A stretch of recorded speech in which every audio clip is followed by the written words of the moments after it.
Hoy en Coffee Letras, cuentos de Agatha Christie. Mientras haya luz.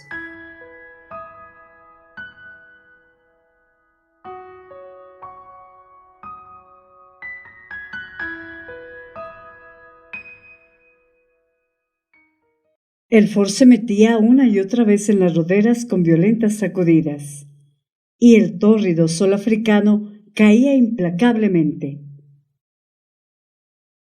A cada lado de la supuesta carretera, una línea ininterrumpida de árboles y maleza subía y bajaba, formando una suave ondulación hasta donde la vista alcanzaba.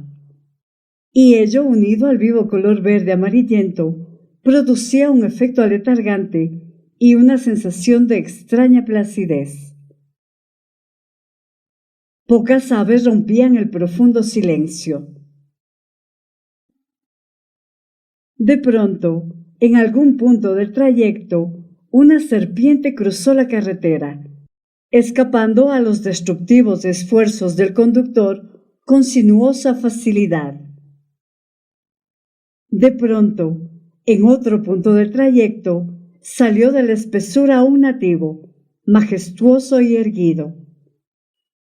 Lo seguían una mujer con un niño firmemente sujeto a la ancha espalda y los enseres domésticos de una casa entera, incluida una sartén que llevaba en magnífico equilibrio sobre la cabeza.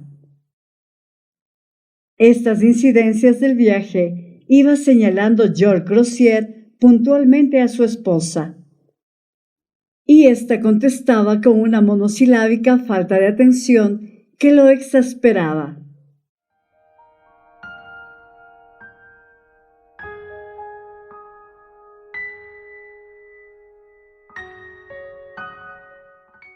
Otra vez pensando en aquel tipo, dedujo iracundo.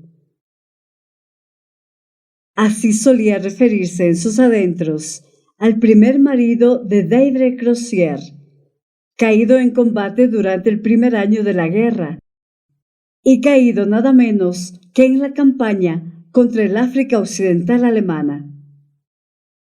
Quizás era normal que pensase en él, se dijo. Contempló de reojo a Deirdre, su piel clara, la tersura blanca y rosada de sus mejillas, los redondeados contornos de su figura, mucho más redondeados tal vez que en aquellos tiempos lejanos en que le había consentido pasivamente prometerse a ella, para después, con el primer sobresalto emocional de la guerra, dejarlo abandonado y casarse precipitadamente con aquel novio suyo, un muchacho enjuto y curtido por el sol, Tim Nguyen. En fin, el tipo había muerto heroicamente, y él, George Crozier, se había casado con quien siempre había querido casarse. Ella también sentía afecto por él. ¿Cómo no iba a sentirlo si estaba siempre dispuesto a satisfacer sus deseos y tenía dinero suficiente para hacerlo? Pensó con cierta complacencia en su último obsequio, el de Kimberley, donde gracias a su amistad con uno de los directores de De Beers había podido adquirir un diamante que, en circunstancias normales, ni siquiera se habría puesto en venta. Una piedra que no destacaba por su tamaño, sino por su magnífico y raro color. Un peculiar ámbar oscuro, casi como el oro viejo. Un diamante de esos que ni en 100 años podría uno encontrar. ¿Y cómo le habrían brillado los ojos a Deirdre cuando se lo dio? En lo que se refería a los diamantes, todas las mujeres eran iguales. La necesidad de sujetarse con las dos manos para no salir despedido en una sacudida lo obligó a volver a la realidad. Protestó a gritos quizá por 14ª vez, con la comprensible exasperación de un hombre que posee 2 Rolls Royce y los ha puesto a prueba en las carreteras de la civilización. ¡Dios santo! ¡Qué coche! ¡Qué carretera! Continuó furioso. ¿Y dónde demonios está esa plantación de tabaco? Hace ya una hora que salimos de Bulawayo. Perdida en algún lugar de Rhodesia, dijo Deirdre, despreocupadamente entre dos involuntarios saltos en el aire. Pero el chofer de color café, cuando se le preguntó, contestó que su destino se hallaba justo después del siguiente recodo de la carretera. El administrador de la plantación, el señor Walters, los aguardaba en el porche para recibirlos con la deferencia que merecía la prominente posición de George Crozier en la Unión Tobacco. Les presentó a su nuera, que guió a Deirdre por el fresco y oscuro pasillo interior hasta un dormitorio, donde podría despejarse del velo con el que siempre protegía su piel cuando viajaba en coche.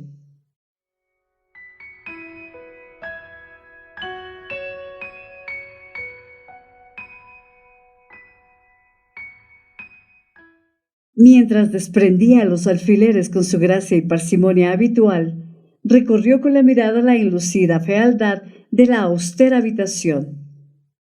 No había allí el menor lujo, y Deirdre, que gustaba de las comodidades como un gato gusta de la leche, se estremeció ligeramente. Frente a ella, en la pared, había un texto. ¿De qué servirá a un hombre conquistar el mundo entero si pierde su alma? Preguntaba a todos los mortales sin excepción.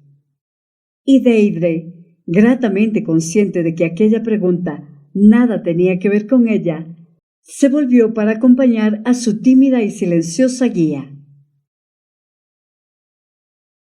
Reparó sin la menor malicia en sus abultadas caderas y su vestido de algodón barato y poco favorecedor. Y luego, con muda ponderación, bajó la vista y admiró la exquisita y cara sencillez de su propio vestido de lino francés.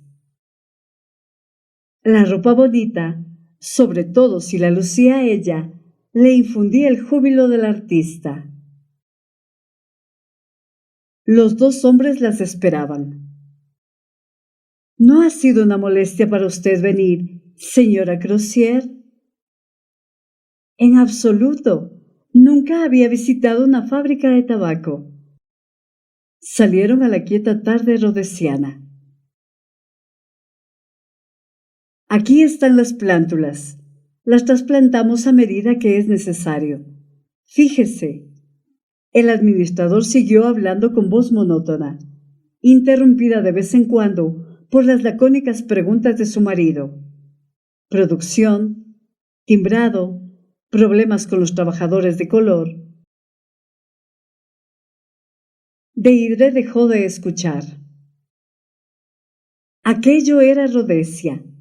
Aquella era la tierra que Tim había amado, donde ambos se reunirían cuando terminase la guerra. Si no lo hubiesen matado. Como siempre que pensaba en aquello, la asaltó una honda amargura. 2 breves meses, eso era todo lo que habían tenido. 2 meses de felicidad, si es que aquella mezcla de éxtasis y dolor era la felicidad. ¿Acaso el amor equivalía alguna vez a la felicidad? ¿No acosaban el corazón del amante millares de tormentos?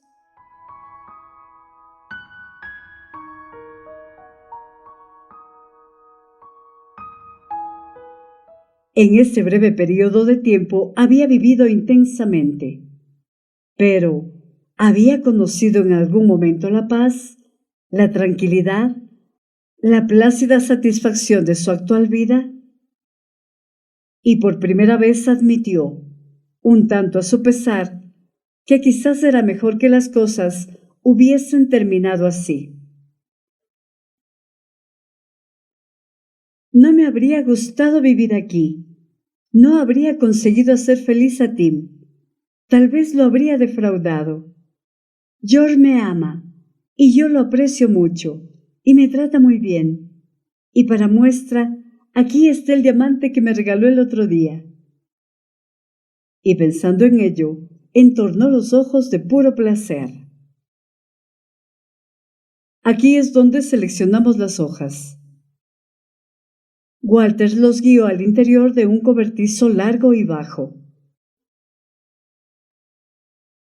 En el suelo había enormes montones de hojas verdes, y agachados alrededor chicos negros vestidos de blanco elegían y rechazaban con dedos diestros, distribuyéndolas por tamaños y colgándolas de una larga cuerda mediante primitivas agujas. Trabajaban con alegre parsimonia y bromeando y enseñando sus blancos dientes al reír.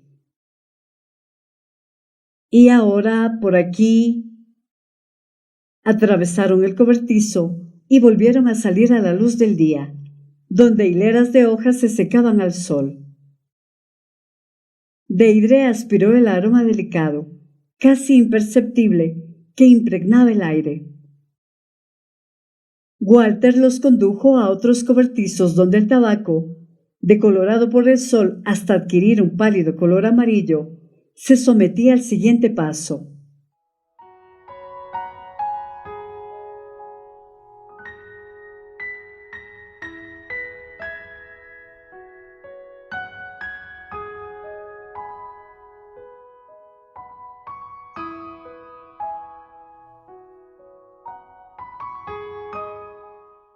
A continuación había una zona más oscura, y en lo alto se balanceaban las hojas marrones, a punto para ser picadas. Allí la fragancia era más intensa, casi embriagadora, pensó Deirdre, y de pronto un extraño terror se apoderó de ella, un miedo cuya causa desconocía, que la impulsó a escapar de aquella oscuridad amenazadora y perfumada en busca del sol. Crozier advirtió su palidez. ¿Qué te ocurre, cariño? ¿Te encuentras bien? Quizá te ha dado demasiado el sol. Mejor será que no vengas con nosotros a las plantaciones, ¿no? Walters, preocupado por ella, le aconsejó volver a la casa y descansar. Llamó a un hombre que estaba cerca de allí. Señor Arden, la señora Crozier. La señora se ha mareado un poco por el calor. Arden, acompáñela a la casa, si es tan amable. La momentánea sensación de vértigo pasó. Deirdre caminaba al lado de Arden. Hasta ese momento apenas lo había mirado. ¡Deirdre! Le dio un vuelco al corazón y se quedó inmóvil. Solo una persona había pronunciado su nombre de aquel modo, con un ligero acento en la primera sílaba que la convertía en una caricia. Se volvió y miró fijamente al hombre que se hallaba junto a ella. Estaba muy tostado por el sol, casi negro. Cojeaba y tenía una larga cicatriz en la mejilla, más cercana a ella, que le alteraba la expresión. Pero lo reconoció.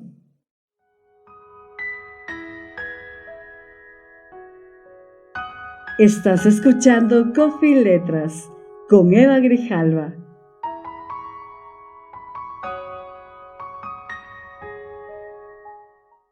¡Tim! Durante lo que a Deirdre se le antojó una eternidad, se miraron, mudos y temblorosos, y de pronto, sin saber cómo ni por qué, estaban el uno en brazos del otro. El tiempo volvió atrás para ellos. Al cabo de un momento se separaron. Y Deirdre, consciente mientras la formulaba de la estupidez de su pregunta, dijo: «¿No estás muerto, pues?» «No, debieron de confundirme con otro».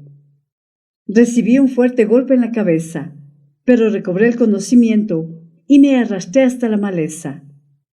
En los meses siguientes no sé qué ocurrió, pero una tribu hospitalaria cuidó de mí, y al final recuperé mis facultades y regresé a la civilización.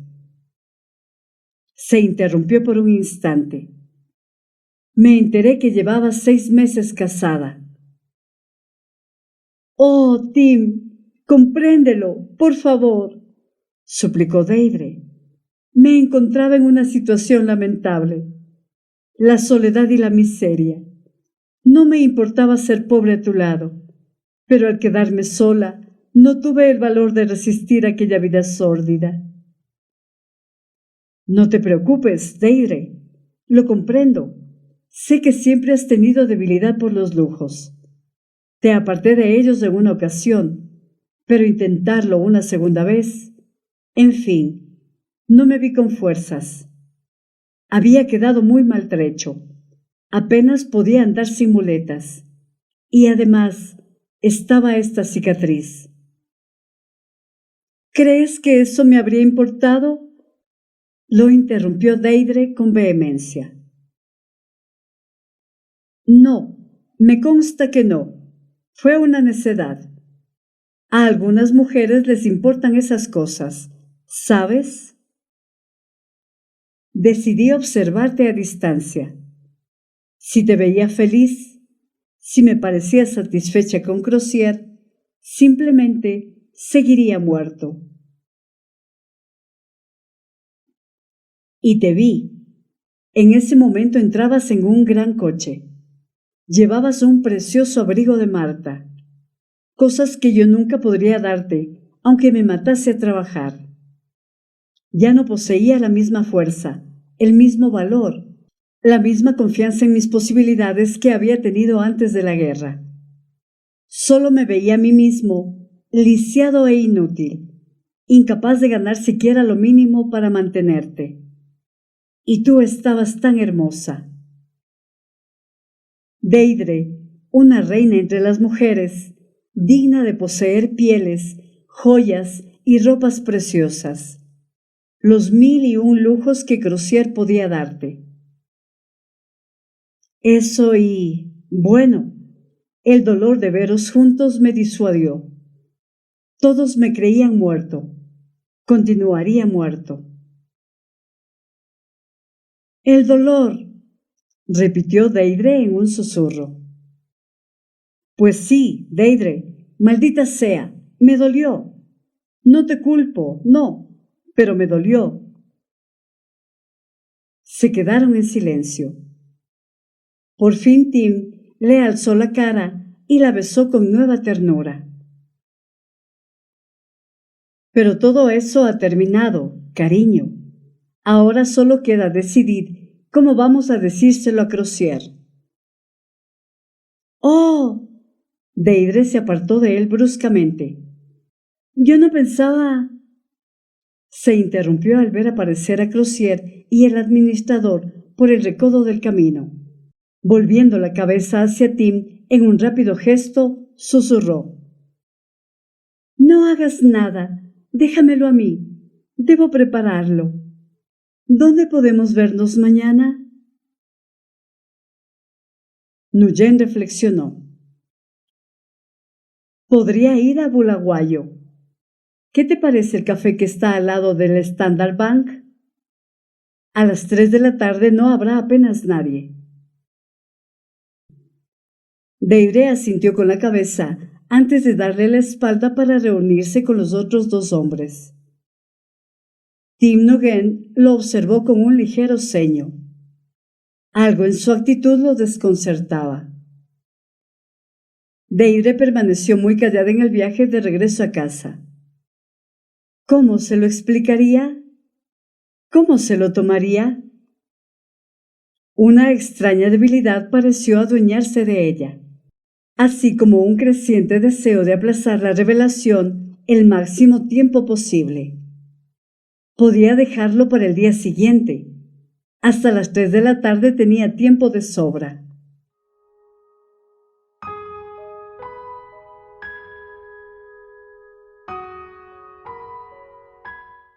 El hotel era incómodo. Su habitación estaba en la planta baja y daba a un patio interior. Deidre se quedó despierta hasta muy tarde aquella noche, oliendo el aire viciado y contemplando los vulgares muebles. Su mente voló al lujo de Montoncourt, entre los pinares de su rey. Cuando la criada por fin la dejó sola, se acercó lentamente a su joyero. El diamante dorado le devolvió la mirada desde la palma de su mano. Con un gesto casi violento, lo metió de nuevo en el joyero y bajó con fuerza la tapa. Se lo diría a George la mañana siguiente. Durmió mal. Tras los tupidos pliegues del mosquitero, el calor era sofocante. Por la mañana se despertó pálida y apática. Se sentía incapaz de provocar una escena tan temprano. Permaneció toda la mañana tendida en la reducida habitación, descansando. Pasaron las horas, y cuando llegó la hora del almuerzo, sintió un sobresalto. Mientras tomaban el café, George Crozier le propuso un paseo en coche hasta el Matopos. Hay tiempo de sobra si nos ponemos en marcha ahora mismo. Deidre movió la cabeza en un gesto de negación, pretextando una jaqueca, y pensó: no puedo precipitarme. Al fin y al cabo, ¿qué importa un día más o un día menos? Se lo explicaré a Tim. Despidió a Crozier con la mano cuando se alejaba en el Ford destartalado. Luego consultó el reloj y se encaminó lentamente hacia el lugar acordado. El café estaba vacío a aquella hora. Ocuparon una mesa y pidieron el inevitable té, que en Sudáfrica se bebe a todas horas del día y la noche. No pronunciaron palabra hasta que la camarera les sirvió y se retiró a su refugio tras unas cortinas de color rosa. Entonces Deidre alzó la vista y se sobresaltó al detectar una expresión alerta en su mirada. Deidre, ¿se lo has dicho? Ella negó con la cabeza y se humedeció los labios, buscando en vano algo que decir. ¿Por qué? No he tenido ocasión, no había tiempo.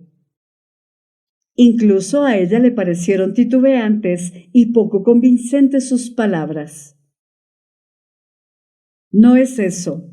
Hay algo más. Ayer lo sospeché. Ahora estoy seguro. ¿Qué es, Deidre? Negó con la cabeza, incapaz de hablar. ¿Existe alguna razón por la que no quieres abandonar a George Crozier? ¿Por la que no quieres volver a mí?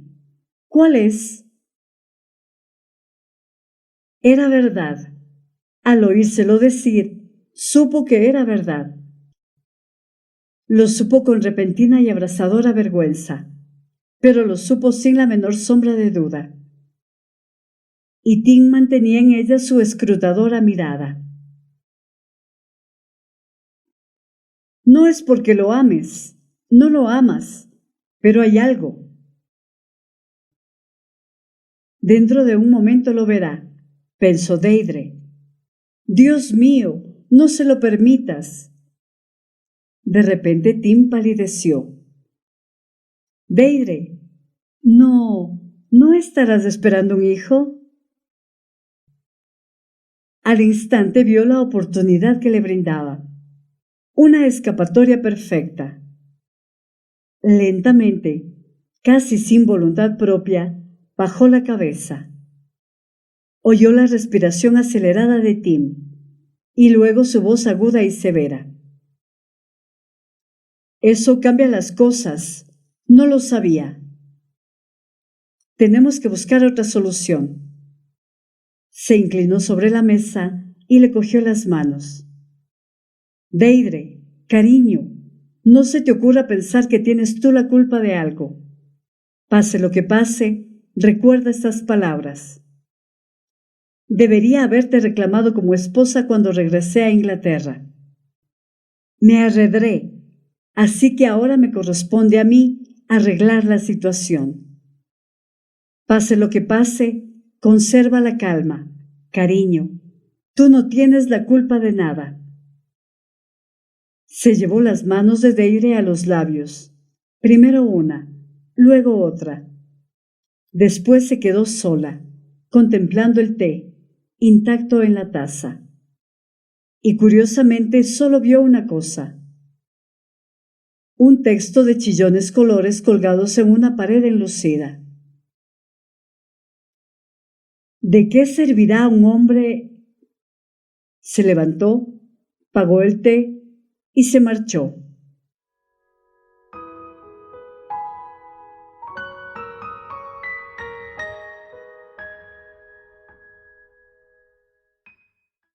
Cuando George Crozier volvió a casa, le informaron de que su esposa había pedido que no la molestasen. Tenía una jaqueca terrible, explicó la criada. Eran las 9 de la mañana siguiente cuando entró en la habitación de Deirdre con expresión sombría. Ella estaba sentada en la cama. Se la veía pálida y ojerosa, pero le brillaban los ojos. George, tengo que decirte algo horrible. Así que te has enterado, la interrumpió él. Temía que pudiese alterarte. ¿Alterarme? Sí, hablaste con ese pobre hombre el otro día. George vio que Deirdre se llevaba la mano al corazón y parpadeaba. Luego, con una voz susurrante y atropellada que le causó cierta inquietud, Deirdre dijo: No me he enterado de nada. Cuéntame. Pensaba: Cuéntamelo. Ha sido en la plantación de tabaco. El tipo se ha pegado un tiro.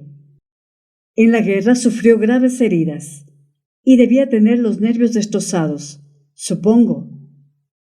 No tiene otra explicación. Se ha pegado un tiro en el cobertizo oscuro donde estaba colgado el tabaco. Hablaba con certidumbre, con mirada de sonámbula, y veía ante sí, en la fragante oscuridad, una figura tendida en el suelo, revólver en mano. Sí, exacto, donde ayer empezaste a encontrarte mal.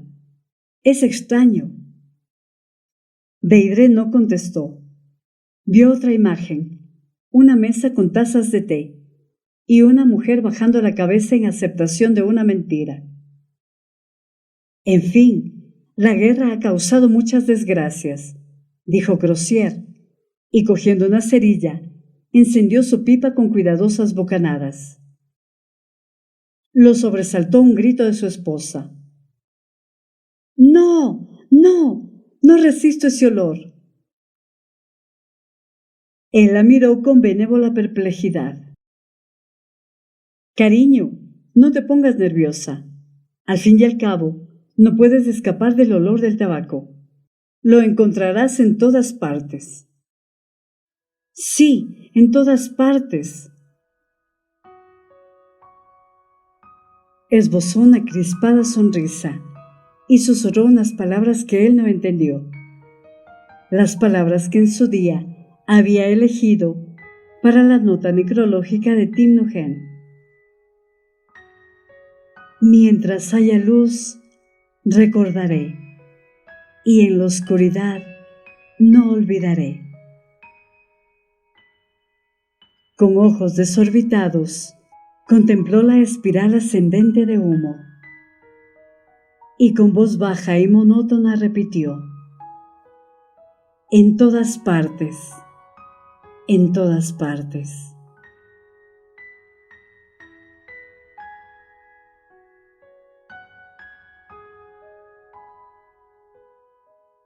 Coffee y Letras, literatura con voz de mujer.